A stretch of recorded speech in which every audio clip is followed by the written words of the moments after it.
बिस्मिल्लाहिर्रहमानिर्रहीम। अस्सलाम वालेकुम फ्रेंड्स, अपनी इस नई वीडियो में तमाम फ्रेंड्स को खुश आमदीद। जद्दा सऊदी हुकाम ने जुम्मा के रोज़ ऐलान किया कि वो तंबाकू नोशी के इलाकों को दोबारा खोलेंगे और कोरोना वायरस के फैलाव के ख़िलाफ़ एहतियात के तौर पर इस पर पाबंदी आयद करने के बाद रेस्तोरेंट और कैफ़े को शीशे की खिदमत शुरू करने की इजाज़त देंगे। वज़ारत ने बैनुल-अक़वामी हिफाजती इक़दामात के तहत 17 मई से तंबाकू नोशी के इलाकों और शीशों की खिदमत करने वाले इलाकों को दोबारा खोलने के लिए एहतियाती तदाबीर जारी की और वज़ारत हदायत को यकीनी बनाने के लिए बाकायदा मुआयना भी करेगी। शीशा कैफ़े के प्रोटोकॉल के ज़रिए सिर्फ़ टीका लगाए गए सार्फिन को तवक्लना की दरख्वास्त की हैसियत के मुताबिक कैफ़े में दाखिल होने की इजाज़त दी जाएगी। कैफ़े में मौजूद तमाम वर्कर्स को लाजमी तौर पर हिफाजती टीका लगा होना चाहिए।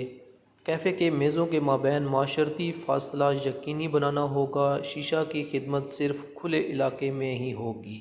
डिस्पोजेबल शीशा हौज़ेस को इस्तेमाल किया जा सकता है और 5 से ज़्यादा सार्फिन को एक साथ बैठने की इजाज़त नहीं होगी।